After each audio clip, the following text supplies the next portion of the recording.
eu liguei esse momento de entrega, sabe? Até então eu não tinha ligado. Pra mim tinha sido algo que... Mas real foi um momento de entrega. Eu descansei, eu entreguei. Aí eu liguei pra ele, né? Eu disse, Felipe, o Juan tá morrendo. Aí ele, que menina? Eu disse, é. Aí ele, espera que eu vou aí. Que eu não sei como foi. Eu sei que... Não sei se o tempo parou, eu não sei. Só sei que quando eu fui, o Felipe tava lá. Aí ele pegou e entrou na UTI. Aí, quando ele entrou na UTI, que eu não sei, né, o que foi que ele disse lá. Eu não tava, né? Porque eu fui lá pra fora. Aí eu só vi o Felipe gritando. Aí, quando eu fui, ele saiu, aí disse, ele faleceu. Aí pronto, aí quando... A gente foi mais rápido que a assistente social, na realidade, né? Porque quando ela veio falar pra gente, já tinha acontecido. Aí pronto, aí ele faleceu, a gente nem tava nada organizado, né? Pra questão de enterro, nem nada, porque real a gente não era uma doença que a gente espera que vá acontecer uma coisa ruim, era uma evolução, né? E aí teve que fazer algumas movimentações pra poder colocar o nome dele lá, né? De caixão, não sei o quê. Mas aí o pessoal tomou a frente. A gente teve ainda que reconhecer o corpo, apesar de estar lá. Foi. Mas eu não tive coragem de entrar, o Felipe que entrou com o rapaz da funerária, né? Aí pronto, aí a gente fez o enterro dele, a gente até fez o enterro dele lá no coisa da avó dele, né? Que ela paga, que ainda, pagando tudo, ainda tem que pagar o buraco, né? Aí pronto, aí teve, mas foi bonito, sabe? Assim, né? Não é uma coisa... Agora eu entendo, né? Mas que ali não era ele, que já tinha acontecido, que ali era só um momento mesmo, que o que tinha que acontecer já tinha acontecido. Aí quando eu cheguei, né, ficou, né, as roupinhas e tal. Só que meu avô sempre dizia uma coisa pra mim.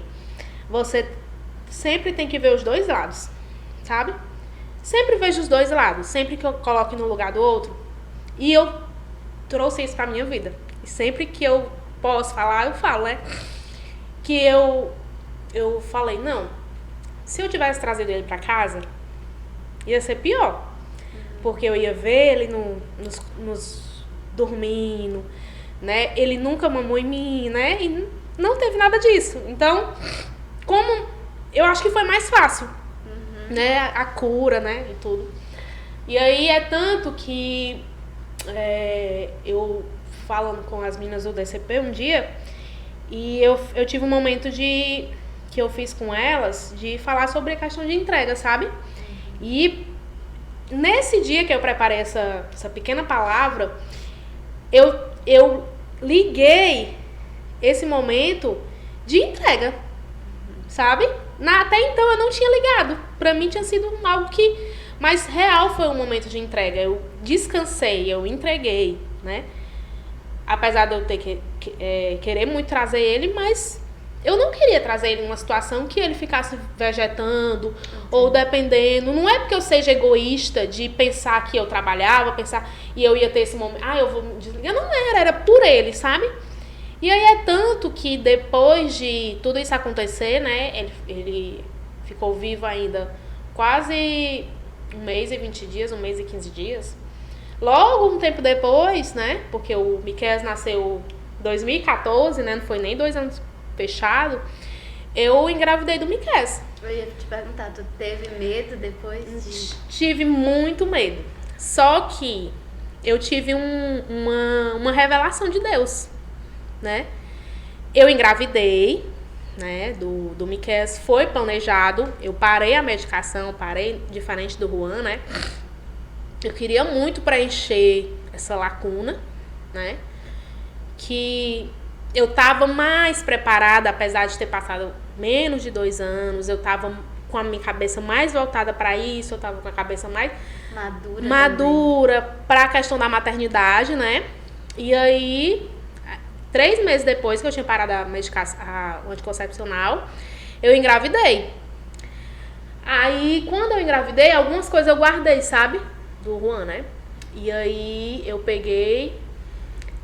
Aí eu fiquei, né, com medo. Eu tava ainda estudando, tava trabalhando, né? Minha vida continuou sempre ativa até hoje, né? Do mesmo jeito. E aí eu parei pra pensar, meu Deus, como é que vai ser, né? Porque ainda tinha o medo, né? Receio. Aí um belo dia eu tava indo pra faculdade, tava voltando da faculdade, né? Porque nessa época eu usava 6 ônibus por dia. 2 pra ir trabalhar e 2 pra ir, 2 pra voltar pra faculdade. Aí eu tava voltando do ônibus, né? Aí chegou um rapaz, né? Sempre tem, né, nos ônibus. E aí ele começou a falar, né? De Jesus pras pessoas e tava vendendo umas balinhas, né? E aí o ônibus não tava muito cheio, porque era 10 horas da noite e tava voltando no terminal, então tava tranquilo. E eu tava sentada na minha, com a minha mochilinha, com a minha bolsinha, nananã.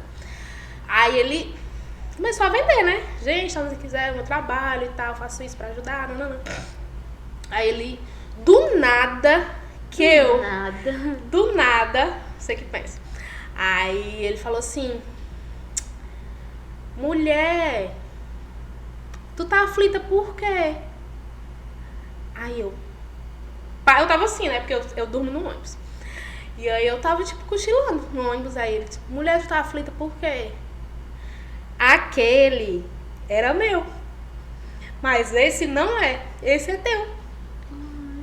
Aí eu comecei a chorar no ônibus. Aí pronto, ele falou isso e começou a vender. Voltou a vender. Tipo, não era ele que tava falando. Do nada ele tá vendendo, ele fala isso e depois ele volta a vender. Teve um tilt. Aí foi, tipo isso. Aí pronto. Aí quando ele disse isso, voltei a viver normal. Descansou, né? Normal. Eu não tinha medo de nada. Até correr, eu com buchão, eu corria. Porque eu tinha que correr pra pegar o ônibus, não perder os ônibus. Aí as meninas ficavam, mulher, não corre não, tu tá grávida. Eu, relaxa. Vai dar tudo certo. Pronto.